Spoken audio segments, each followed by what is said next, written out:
주님께서 여러분과 함께 또한 사제의 영과 함께 루카가 전한 거룩한 복음입니다.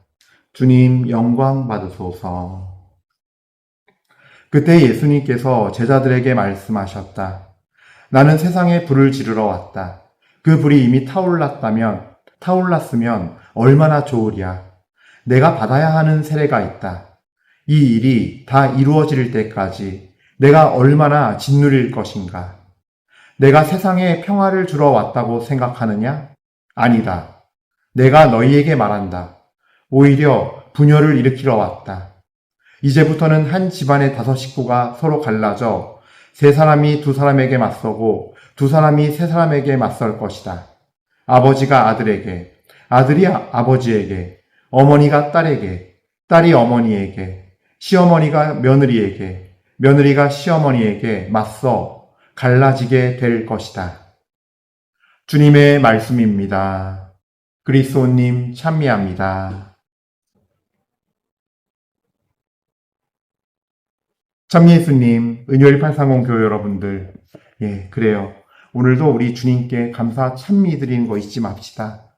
어렵고 힘들고 눈물이 나지만 그때 우리가 주님 앞에 드리는 찬미는, 그 감사는 사실 어마어마한 정말 금과 같은 귀한 재물이고, 또 사실은 이때 영적으로는 역전이 일어나는 거거든요. 그래서 그때 마음을 잃지 말고 절망과 슬픔과 나락에 빠지지 말고 꼭 마음을 지켜서 정말로 세상을 이기신, 십자가로 세상을 이기신 우리 예수님을 따라가서 우리도 함께 세상을 이기는 믿음, 그런 믿음을 지니도록 합시다.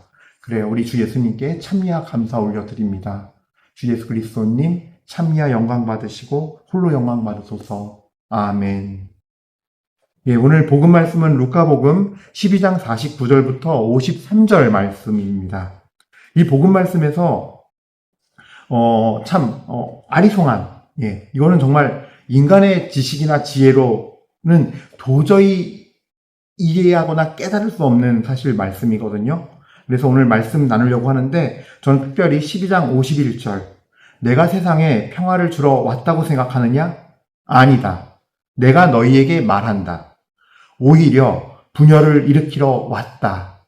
이 말씀을 가지고 한번 함께 오늘 복음을 나누도록 하겠습니다. 그래요. 사실 이 말씀 때문에 예수님께서 우리를 사랑으로 일치시키고 이렇게 한 대 묶어주시려는 거 아니에요? 라고 물어보는 사람들이 많아요. 왜 분열을 일으키러 왔다 그러고 또 다른 공간복음서에서는 칼을 들어 왔다고 말씀하십니까? 라고 하거든요. 근데 오늘 루카복음은 분열이라는 표현을 썼으니까 이 의미를 보도록 하죠. 여러분들 이렇게는 이거는 되게 쉽게 받아들이고 이해하실 거예요. 첫 번째, 우리나라 박해 시대 때 어땠어요?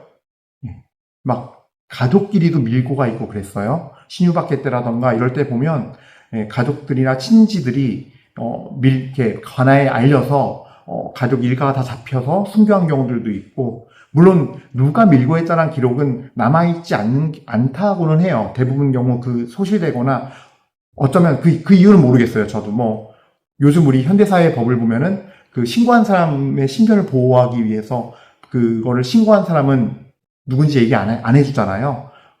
조선시대에도 그런 규정들이 있지 않았나. 우리 잡혀서 순교하신 신앙의 선조들이야 정말 선하기 이를 데 없고 주님 마음을 지녀서 그런 마음을 가진 이들이 없었겠지만, 조선시대 때도 일반적인 법을 봤을 때 그 신고한 사람의 신변을 보호하기 위해서 아마 그런 법과 제도가 있지 않았을까 싶어요. 어쨌든 그 부분은 제가 아는 부분이 아니니까. 그래서 그때는 우리가 이해하기가 쉬워요. 정말 막 박해하는 이들이 그 가족들끼리도 막 분열이 되고, 심지어 그래서 밀고가 이루어지고, 그렇게 이런 너무 굉장히 어떤 극명한 예겠죠. 두 번째로는요, 오늘날에도 보면은 심지어 한 가정 안에도 믿는 이들이 있어요. 근데 믿지 않는 이들도 있고, 그래서 공존하고 있고, 그냥 평화롭게 살면 되는 거지 왜 그러시나요? 왜 예수님 이렇게 말씀하시죠? 예, 라고 생각할 수 있거든요. 그리고 또 실제로 그런 가정들이 사실 많죠. 남편은 믿지 않는데 아내와 자녀들은 믿고, 혹은 아이가 혼자 성당을 다니는데 부모님들은 성당 안 다니고 있고, 이러면서 그냥 가족들끼리 지내고 있는 그런 가정도 있고요. 그렇게 잘 지내면 되지 왜 그러시나. 예, 이런 어떤 생각들을 할 수도 있어요. 근데 한 가지 분명한 거는, 가족들 안에서 믿는 자와 믿지 않는 자들. 이 두 번째, 요런 두 가지의 케이스를 얘기하면, 그냥 사실은 그 가족들 안에 신앙이 분열돼 있다. 이 정도까지는 이해하는데, 왜 분열을 일으키러 왔다? 이 말씀 되게 불편하잖아요. 그러면, 그리고 뒤에 보면요, 막 가족들끼리 서로 편을 먹고 갈라서 싸우고 서로 맞서게 될 것이다. 라고 하거든요. 그럼 무언가, 이 의미가 무엇인가를 우리는 사실 봐야 되는데, 여러분, 이걸 아셔야 돼요. 사실 제가 이제 세 번째 얘기할 거거든요. 세 번째가 사실 더 핵심이고, 세 번째를 보면 두 번째를 바라보이게 되거든요. 사실은요, 우리가 똑같이 가족들 전체가 예수님 믿는다, 가톨릭이다 하고 믿고 있지만, 사실은요, 진짜 복음이 들어가면, 진짜 복음, 진짜 하느님의 말씀을 통해서 하느님의 생명과 영이, 그 성령님께서 들어가시면 다 똑같이 가톨릭 믿고 있어서 괜찮은 줄 알죠? 똑같이 갈라지게 되고 맞서 싸우게 돼요. 왜 그런 줄 아세요? 자, 여러분, 성경에 보면 이런 말씀이 있어요. 제가 마테오복음 12장 49절부터의 말씀이에요. 48절부터입니다. 누가 내 어머니이고 누가 내 형제들이냐 하고 반문하셨다. 그리고 당신의 제자들을 가리키시며 이르셨다. 이들이 내 어머니고 내 형제들이다. 하늘에 계신 내 아버지의 뜻을 실행하는 사람이 내 형제요, 누이요, 어머니다. 이것은 하느님의 말씀을 따라 사는 이들이 정말로 영적으로 한 가족이다라는 의미가 포함되어 있어요. 말씀을 따라 사는 사람들이 그토록 소중하고 중요하다라는, 그냥 가족처럼 표현한 어떤 비유가 아니라, 영적으로는 하늘에 계신 아버지의 뜻, 그분의 말씀과 계명과 가르침, 그 뜻을 실행하고 살아가는 사람이야말로 예수님의 누이요, 형제요, 어머니요, 자매라는 거예요.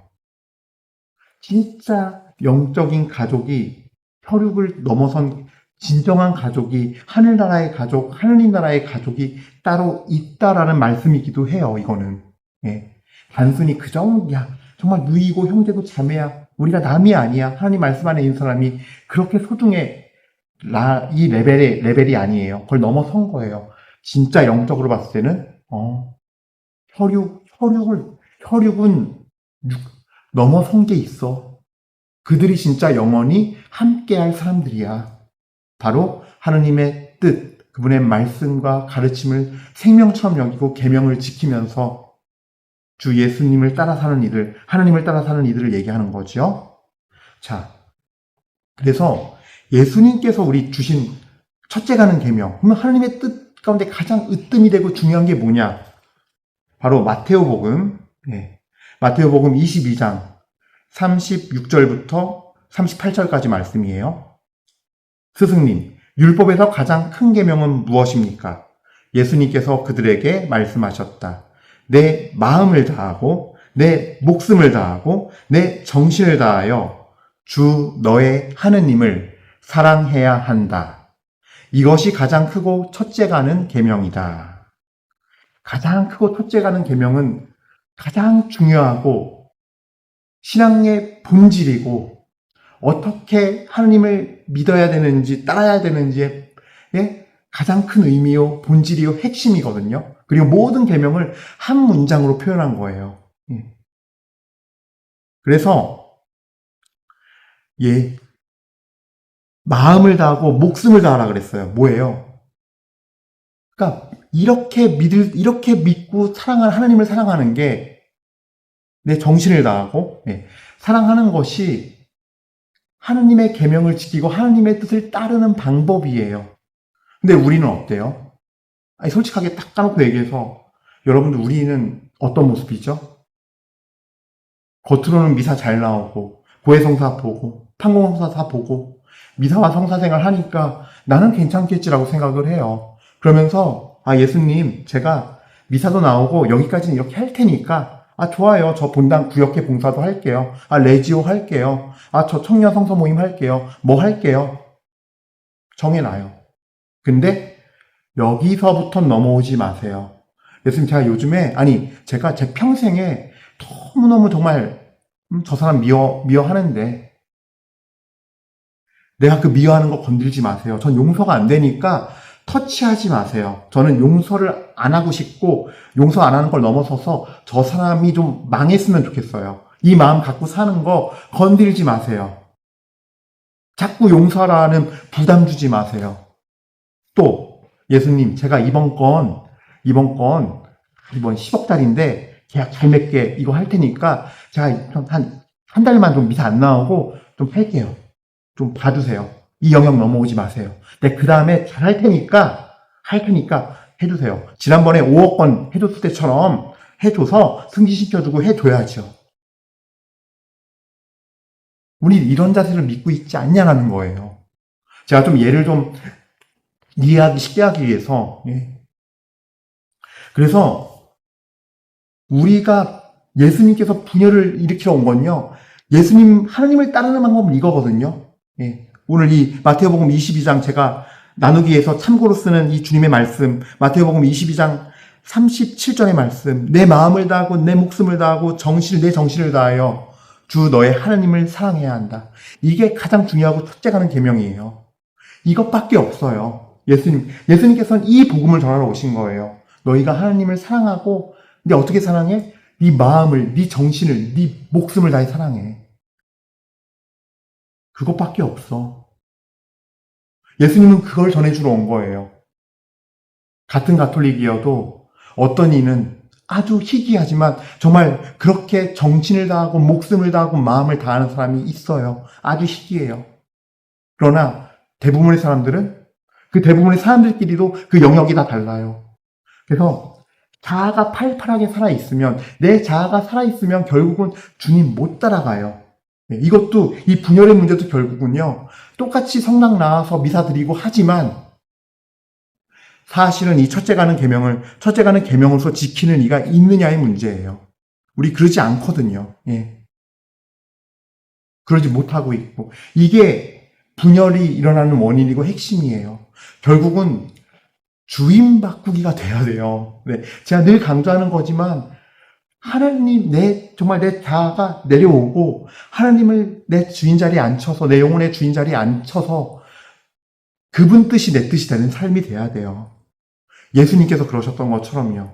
예수님께서 우리를 속량하시기 위해서 당신 목숨을 다해 사랑했잖아요. 엘로이 엘로이 엘로이 레바 사박타니 이게 뭐예요? 하나님 나의 하나님 나의 하나님 나의 하나님 어찌하여 저를 버리셨나이까. 십자가에 못 박혀서 마지막 죽숨을 거두실 때 외치셨던 절규였어요.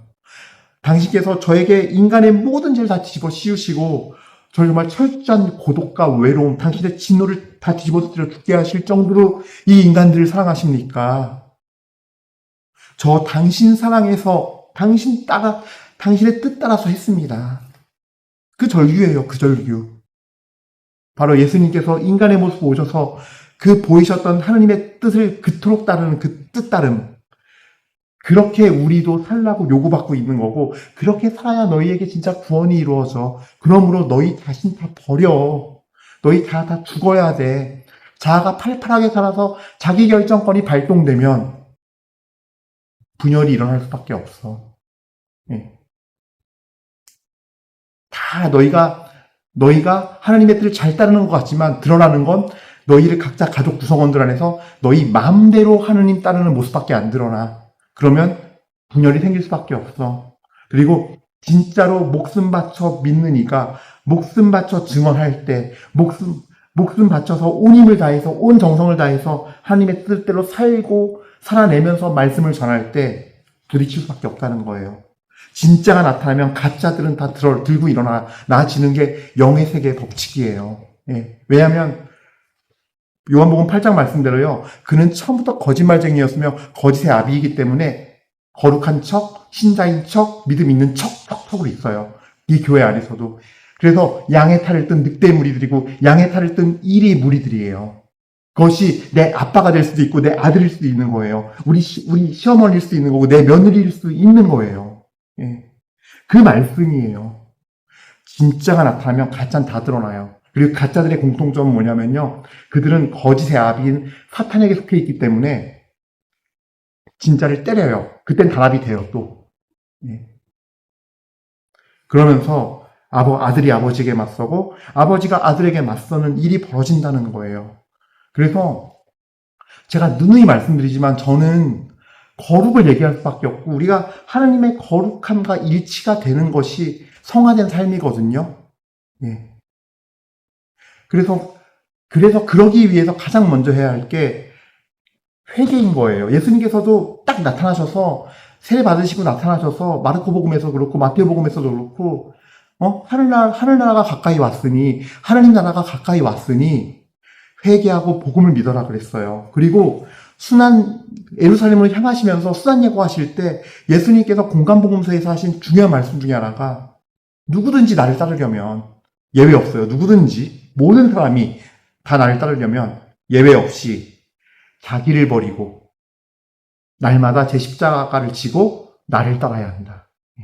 네 가지예요. 근데 이 네 가지, 자기를 버리고 날마다 제 십자가를 지고 나를 따라야 한다. 1번이 자기를 버리고예요. 자아가 죽지 않으면 회개가 안 돼요. 회개가 안 되면 깨끗해지지가 않아요. 깨끗해지지가 않으면 내 마음을 다하고 목숨을 다하고 정신을 다해서 너의 주 하나님을 사랑해야 한다라는 그 하나님을 사랑할 수가 없어요. 깨끗하지 않은 자는 주님께 갈 수가 없거든요. 거부하게 돼 있어요. 거부하게 돼 있어요. 죄는 의로움을, 거룩함을 거부하게 돼 있어요. 그게 영의 세계의 법칙이거든요. 왜냐하면 하나님을 대적하는 자들밖에 없거든요. 사탄의 세계는 하나님을 대적하는 세력들이에요. 우리가 내 영역, 자기 영역을 주장하는 게 정말 잘못된 거라는 거죠. 제가 요걸 좀 보충해 드릴게요. 마지막으로. 루카복음 15장에 두 아들의 이야기가 나와요. 둘째 아들이 탕자의 비유를 알고 있는 둘째 아들이요. 보시면 아버지한테 재산 달라 그래서 정말 패륜해지시죠. 살아있는 아버지를 완전히 무시하고 나 이제 아버지 죽은 사람처럼 여길 테니까 당신 죽을 때 줄 내 유산 내놔. 근데 아버지가요. 거기서 되게 무기력한 듯해요. 근데 그 아버지는 하나님 아버지거든요. 이 하나님 아버지는요. 당신과 같이 인간을 창조하셨기 때문에 가장 당신과 같은 게 자유의지라는 걸 알아요.